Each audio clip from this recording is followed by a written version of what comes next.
Assalamualaikum warahmatullahi wabarakatuh. Perkenalkan, saya Rika Safitri dengan NIM B1A1240111, kelas A, Prodi Ilmu Hukum, Fakultas Hukum, Universitas Jambi. Di video ini saya akan menjawab soal UTS mata kuliah Hukum Dagang dengan dosen pengampu Ibu Mutia Dwi Arita Deli, SHMH. Pertama, jelaskan jenis-jenis pembantu perusahaan yang dikenal dalam KUHD pasal 62-68 KUHD, berikan contoh peran masing-masing dalam kegiatan usaha modern. Jenis-jenis pembantu perusahaan yang diatur dalam KUHD khususnya pada pasal 62-68 adalah makelar atau broker. Makelar adalah pedagang perantara yang menghubungkan pengusaha atau majikan dengan pihak ketiga untuk membuat perjanjian, baik jual beli barang maupun jasa. Makelar mendapat upah atau provisi tertentu, bertindak atas amanat pihak lain, tetapi tidak menjadi pihak dalam perjanjian itu sendiri. Sebelum menjalankan tugasnya, makelar harus diangkat dan bersumpah di depan pengadilan sehingga diakui secara hukum. Contoh makelar, ada makelar properti yang menghubungkan penjual dan pembeli rumah, apartemen atau tanah, makelar saham atau efek menjalankan perintah klien untuk beli atau jual saham, obligasi atau reksadana, makelar asuransi membantu klien mencari polis asuransi terbaik sesuai kebutuhan.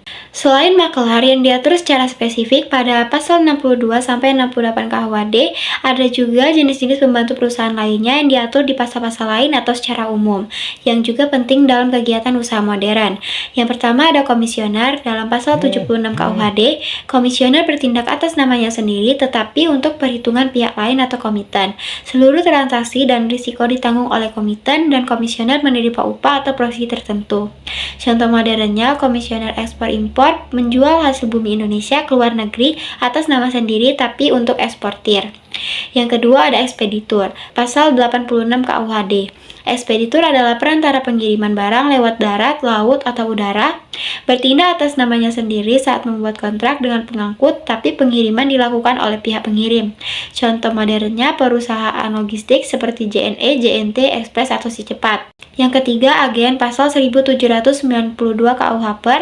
Agen adalah perantara tetap yang ditunjuk untuk mewakili perusahaan di wilayah tertentu, dapat bertindak atas nama prinsipal sesuai wewenangnya. Contoh modernnya, agen motor Honda yang memasarkan kendaraan resmi dari Astra Honda Motor. 2. Bagaimana akibat hukum apabila suatu badan usaha tidak memiliki atau tidak memperbarui dokumen perusahaan sebagaimana diwajibkan oleh peraturan perundangan? Secara administratif, perusahaan dapat dikenai sanksi berupa denda, pembekuan, atau pencabutan izin usaha sebagaimana diatur dalam Undang-Undang Nomor 11 Tahun 2020 tentang Cipta Kerja dan Peraturan Pemerintah Nomor 5 Tahun 2021 tentang penyelenggaraan perizinan berusaha berbasis risiko. Selain itu, perusahaan juga akan kehilangan legalitasnya sehingga tidak bisa melakukan kegiatan resmi seperti membuka rekening bisnis dan bekerjasama secara hukum dengan pihak lain. Secara perdata, perusahaan yang tidak memiliki dokumen sah tidak diakui sebagai badan hukum. Akibatnya, semua perjanjian yang dibuat bisa dianggap tidak sah atau tidak mengikat secara hukum.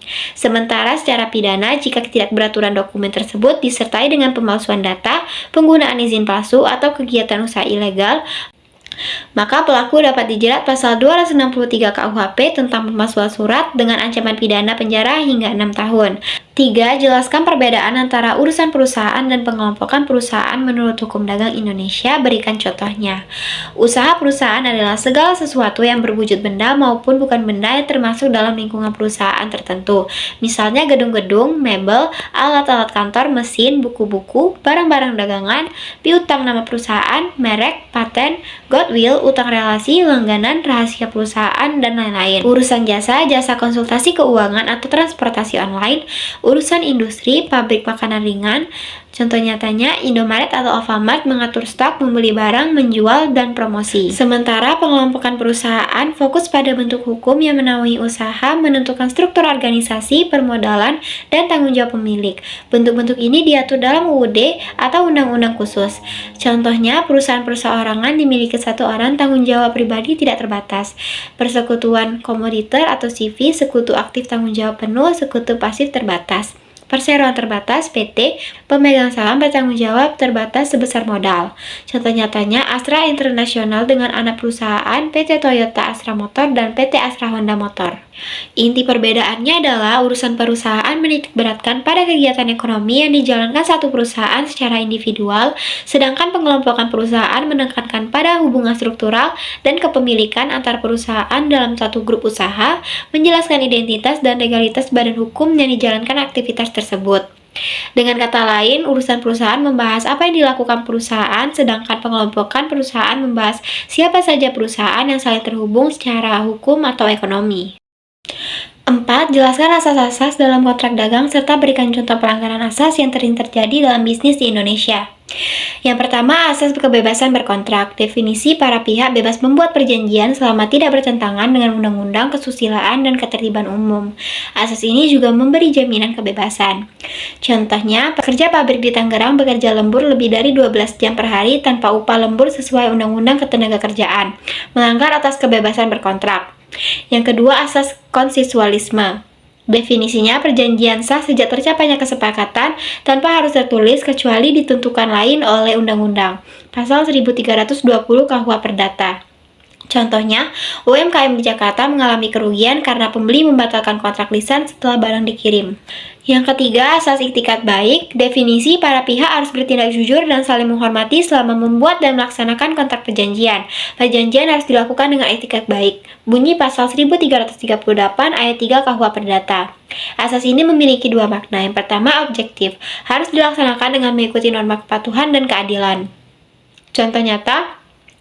Contohnya, debitur tidak boleh menunda pembayaran seenaknya dengan alasan yang tidak patut, meski dalam kontrak tidak ada larangan eksplisit. Yang kedua, subjektif. Harus dilihat dari sikap batin para pihak, yaitu kejujuran dan niat baik. Contohnya, penjual mobil mengaku mobilnya pernah tertabrak, tapi ia mengaku ke pembeli walau tidak ada dalam perjanjian. Yang keempat, asas mengikatnya perjanjian, facta sunt servanda. Definisi, perjanjian harus ditepati. Setiap perjanjian yang dibuat secara sah berlaku sebagai undang-undang bagi pihak yang membuatnya. Contohnya, toko membeli 100 kg beras dari supplier. Sesuai perjanjian, toko harus membayar harga beras dan supplier harus mengirim beras tepat waktu. Sekian penjelasan dari saya, lebih dan kurangnya atau ada kata-kata yang salah, saya mohon maaf. Wassalamualaikum warahmatullahi wabarakatuh.